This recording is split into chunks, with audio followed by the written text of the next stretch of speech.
The president apologizing for his repeated promise that everyone can keep their health care plans if they choose to under Obamacare. It's a rather stunning reversal because, as now you, us, everybody has heard him give assurance after assurance for years that if you like your plan, you're going to get to keep it. We, of course, know that to be false. Some people will lose their insurance plans even if they like them. And just moments ago, the president spoke to Chuck Todd of MSNBC and responded to the anger that some Americans feel about that promise right now.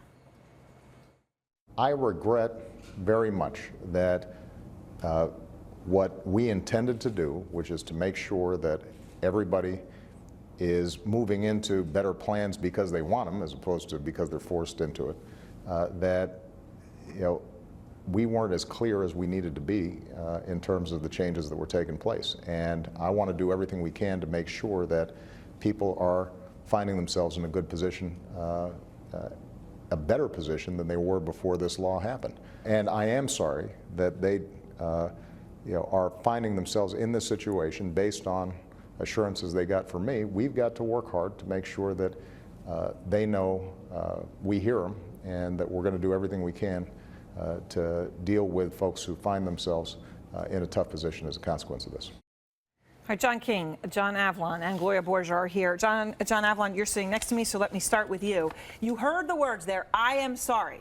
But you also heard a whole lot of things before it. I regret we might have misled. We weren't as clear as we needed to be. He didn't run into the I'm sorry part. No. I mean, this president has been very reluctant to really take the reins of accountability when it comes to this colossal screw up with healthcare.gov, and now the questions about whether he wasn't telling the truth to the American people on all those sound bites, all those campaign stumps. There's an old saying in politics, when you're eating humble pie, you don't nibble at it. This president has a real problem eating humble pie. You got to scarf it down. And this is an attempt to try to own it and to say we're going to make it better. But you see the fundamental discomfort the president has with really saying, I'm sorry, I screwed up. I was wrong when I said those things on the stump. I mean, you really do, John King. You hear that. He just doesn't want to do that. And even when he said he's sorry, it's within the context of, but hold on, guys, your plan is still going to be better. The vast majority of people, he wants to keep making that point.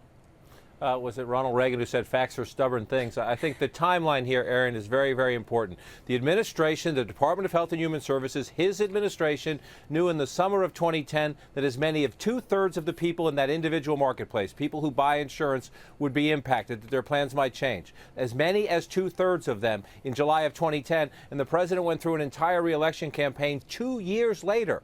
2 years later, telling the American people, you won't have to change your plan if you like it, period. That's the credibility ditch he's trying to dig himself out of. And the answer in that interview tonight might be a beginning, but it's a very modest beginning.